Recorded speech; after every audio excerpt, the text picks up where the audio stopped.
Episode start होता है तो हैलोंग खुद आ जाता है उन्हें मारने के लिए। ये पूरे ह्यूमन रेस को अपना गुलाम बनाना चाहता है, मगर वू गैंग के फादर को ये मंजूर नहीं होता कि हम इंसान हैं, गुलाम नहीं।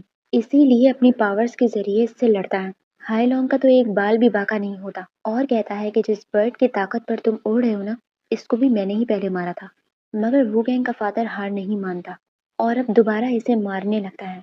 अपने फादर की ये हालत वो गैंग से देखी नहीं जाती तो फौरन आ जाता है। किसी से कुछ नहीं हो रहा होता कि अचानक ही एक बंदे की एंट्री होती है जो अपनी तलवार से हाईलोंग के चक्रव्यूह को तोड़ देता है।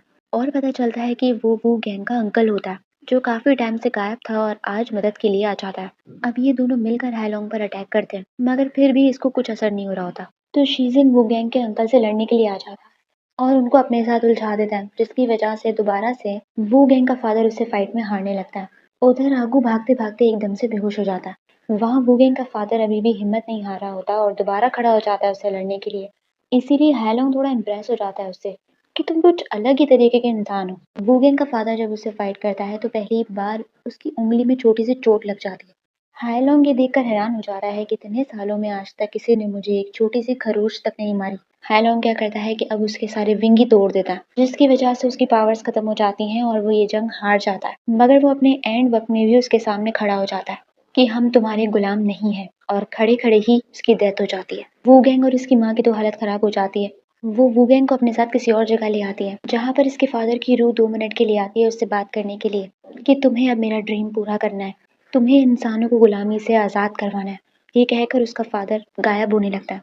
ये देखकर वूगैंग रो पड़ता है। वहाँ वूगैंग का अंकल डिस्ट्रैक्ट हो जाता है तो शीजिंग उस पर अटैक कर देता है और उसे अपने साथ ले जाता है। अब इनके पास भी वक्त कम होता है क्योंकि अब सारे के सारे इन पर अटैक करने के लिए आ रहे होते हैं। यहाँ तक कि दूसरी कंट्री के सोल्जर्स इमोशनल क्लान वालों के साथ मिल जाते हैं अपनी जान बचाने के लिए, और वूगैंग और उसकी माँ को खत्म करने के लिए आ रहे होते हैं। अब ये सारा सीन मूनलाइट फ्लावर देख रही होती है, जो कि असल में वूगैंग की मदर की बहन होती है, मगर ये ईविल होती है। इसीलिए फौरन पहुंच जाती है अपनी बहन के पास कि चलो हमारे साथ, हम तुम्हें कैद कर देंगे, क्या पता बाद में तुम बच जाओ। मगर इसकी मदर की प्लानिंग कुछ और होती है, वो मना कर देती है।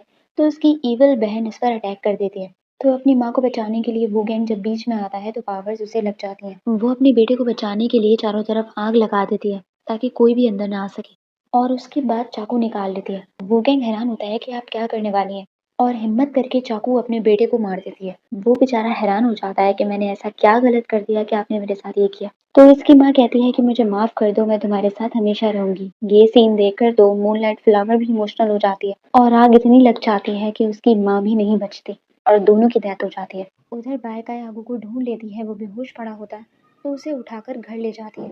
फिर दिखाते हैं कि वूगेंग को जंगल में अपनी माँ नजर आती है, जो उसे बताती है कि तुम मरे नहीं हो बल्कि जिंदा हो।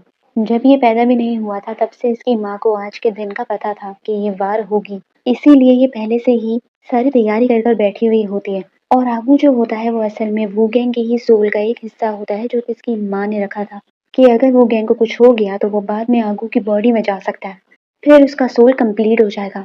वो कहती है कि अब तुम्हारी नई जिंदगी शुरू, अब तुम वो गैंग नहीं बल्कि आगू हो, और कहकर जाती है कि तुम्हें जिंदा रहना है। जैसे ही उसकी माँ गायब होती है वो गैंग की आंख खुलती है तो वो आगू की बॉडी में पूरे तरीके से आ चुका होता है। वो फौरन भागकर बाहर नदी के किनारे बैठकर मुंह धोने लगता है और तब इसे अपनी शक्ल नजर आती है। ये देखता है कि ये तो मैं ही हूँ। तब इसे पता चलता है कि ये तो वही लड़का है जो कि बायकाई के साथ था, इसीलिए इसकी शक्ल मुझसे इतनी मिलती थी क्योंकि ये मैं ही था। वो गैंग चीखने चिल्लाने लगता है, बहुत रोता है कि मुझे ये वाली लाइफ नहीं चाहिए। मगर फिर इसे अपनी माँ की बात याद आती है कि उन्होंने कहा था कि तुम्हें जिंदा रहना है, इसीलिए ये ठान लेता है कि अब मैं जिंदा रहूंगा और रिवेंज लूंगा। अब ये वापस उसी घर में आ जाता है जहाँ से ये सोकर उठा था। तो अचानक बायका आ जाती है इसे ढूंढती हुई कि तुम कहाँ चले गए थे, और जब उसका नाम आगू लेती है तो हैरान हो जाता है कि मेरा इतना गरीबी वाला नाम नहीं हो सकता। बायका जब उसको बोलता हुआ सुनती है तो हैरान हो जाती है कि तुम बोलने लग गए, और एक्साइटमेंट में उसके गले लगने लगती है तो उसे नहीं लगाता, उसको दूर हटाने लगता है। 2 मिनट के लिए भूल गया होता है कि वो गैंग नहीं आगू है, और बोलने भी लगता है कि मैं कोई आगू आगू नहीं हूँ, लेकिन वहीं रुक जाता है कि मुझे अपनी आइडेंटिटी नहीं रिवील करनी। वो उसे खाने की चीज देने लगती है कि मैं तुम्हारे लिए इतनी मुश्किलों से ये ढूंढ के लेकर आई हूँ क्योंकि ये तुम्हारा फेवरेट है। उसे खिला रही होती है, वो खा ही नहीं रहा होता, ज्यादा जबरदस्ती करती हूँ तो उठा के फेंक देता है। बायका हैरान हो जाती है कि तुम्हें हो क्या गया है? जब से तुम उठे हो कुछ स्ट्रेंज बिहेव कर रहे हो। तो वो उससे उसका नाम पूछने लगता है कि तुम्हारा नाम क्या है। बायका हैरान हो जाती है कि तुम मेरा नाम तक याद नहीं है, तुम्हें हो क्या गया है, कि एकदम से वो गैंग जाने लगता है। वो कहती है कि अब कहाँ जा रहे हो? तो कहता है कि किंग जिन की डेथ हो गई है, तो इस कंट्री को हमारी ज़रूरत है, हमें इमोशनल क्लान वालों से लड़ना होगा। ये सुनकर वो हँस पड़ती है कि क्या कह रहे हो तुम? किंग जिन इतने ताकतवर होने के बावजूद भी इमोशनल क्लान वालों का मुकाबला नहीं कर सके, तो तुम आम इंसान कैसे करोगे? ये इसे रोकने की कोशिश करती है तो नहीं रुकता, बल्कि उल्टा ऐसा हाथ मोड़ने लगता है। उधर कुछ और अनाथ बच्चे भी होते हैं तो वो इस पर अटैक कर देते हैं, जिसकी वजह से गोबर में जा गिरता है। परेशान हो जाता है कि मैं किस चिड़ियाघर में आ गया हूँ। अपने आप को अभी भी प्रिंस समझ रहा होता है कि ये लोग मेरी डिसरिस्पेक्ट कैसे कर सकते हैं। अब इससे पहले कि ये कुछ और ऊटपटांग हरकत करता, बाय काय इसको बेहोश कर देती है कि इसे पता नहीं क्या हो गया है कि इमोशनल क्लान वालों से लड़ने की बातें कर रहा है। ये आगू है भी या नहीं, इसे शक हो जाता है। इसीलिए इसे बांध कर बिठा देती है और इसे ऐसा लगता है कि शायद इसके अंदर वो गैंग की आत्मा आ गई है। इसीलिए उसकी आत्मा को भगाने लगती है कि निकल जाओ उसके शरीर से, और इसकी उंगली पकड़ लेती है कि अगर तुमने सच ना बताया कि तुम कौन हो तो मैं तुम्हें नहीं छोड़ूंगी। वो फौरन डर के मारे सीधा हो जाता है कि अगर मैंने एक्सेप्ट नहीं किया कि मैं आगू हूँ तो ये मेरी जान नहीं छोड़ेगी। इसलिए कहने लगता है कि हाँ हाँ, याद आ गया याद आ गया, मैं आगू हूँ। वो उसकी बात मान भी लेती है और खुश हो जाती है कि अच्छा याद आ गया, और जल्दी से उसकी रस्सियां खोल देती है, मगर हाथ पैर की नहीं खोलती कि कहीं फिर से ये उटपटांग बातें न करने लगे। अब आधी रात को वो अपनी रस्सियां किसी तरीके से खोल के जाने लगता है और बायकाय को देखकर कहता है कि इस लड़की ने मुझे बहुत परेशान किया। मगर जब देखता है कि उसने अपने बराबर में खाना रखा हुआ है और वो नींद में भी यही बोले जा रही होती है कि मुझे आगू को खाना देना है, खाएगा नहीं तो तबीयत ठीक कैसे होगी, तो थोड़ा हैरान हो जाता। अब दूसरी तरफ वो गैंग बाहर आकर जब देखता है दूसरी कंट्री के आर्मी वाले, जिनका नाम होता है बाय स्टेट, वो इसके फादर की जगह ले लेते हैं और खुद कंट्री पर हुकूमत करने लगते हैं। ये भी इतने ही ईविल होते हैं जितने के इमोशनल क्लान वाले। ये वो गैंग के फादर को मरने के बाद भी नहीं बख्श रहे होते और उनकी बॉडी को मार रहे होते हैं। ये देखकर वो गैंग का बहुत खून खौल रहा होता है कि मेरे फादर के साथ इतना गलत हो रहा है। सबसे ज्यादा बाय स्टेट का जो प्रिंस होता है कियाओ, वो इसके फादर को बुरे तरीके से ट्रीट कर रहा होता है और वहाँ के लोगों को भी। इसलिए वो गैंग कहता है कि इसको तो मैं नहीं छोड़ूंगा। इतने में वो गैंग की आर्मी का एक लॉयल बंदा बचा होता है, उसका नाम होता है जनरल आन। वो अपने साथ कुछ लोगों को लेकर उन पर अटैक कर देता है कि हमारे किंग के साथ तुम बुरा बर्ताव नहीं कर सकते। तो इस लड़ाई में वो गैंग भी आ जाता है उसकी मदद करने के लिए और चुपके से सिर्फ जनरल आन को अपनी शक्ल दिखा देता है और बता देता है कि मैं वो गैंग हूँ।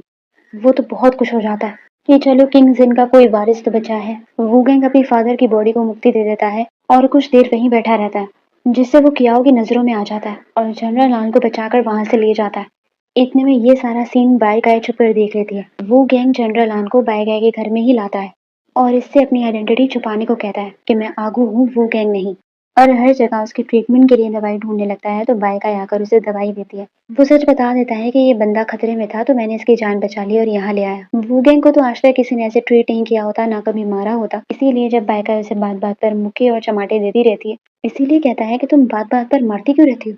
अब जिन किंग की जगह बाय स्टेट वालों ने ले ली होती है तो अब चाहे इनके पास आने लगता है कि वर्कर्स बढ़ाओ माइन में, तो ये तो फौरन हाँ हाँ करने लगता है, इसकी गुलामी कर रहा होता है। उधर बायका इसे फिश पकड़ने के लिए ले आती है तो बायका कुछ ट्रिक यूज करती है जिससे ऑटोमेटिकली सारी फिश इनके पास आने लगती है। वो गैंग हैरान हुआ होता है कि ये कौन सा तरीका है। उससे फिश पकड़ने को कहती है तो उससे पकड़ी नहीं जा रही होती क्योंकि उसे आती ही नहीं है। तो बायका को ना अब शक होने लग जाता है, वो उसे शक की नजरों से देख रही होती है। उधर दिखाते हैं कि वो जो मास्क वाला मुंह होता है उसकी हालत तो बहुत ज्यादा बुरी कर दी थी वो गैंग के फादर ने, इसीलिए वो बिल्कुल टूट फूट गया होता है। इसे ट्रीटमेंट की जरूरत होती है तो इसमें इसकी मदद ये कियाओ कर रहा होता है। मुंह दोबारा रिकवर से उन लोगों को खाने से, उनके खून पीने से हो सकता है। कियाओ लोगों को पकड़ पकड़ कर उसे दे रहा होता है, जिन्हें खाकर इसका एक हाथ रिकवर हो जाता है। वो गैंग जो कियाओ की नजरों में आ गया होता है तो अब इसे शक होने लगता है कि ये तो बिल्कुल वो गैंग से मिलता है।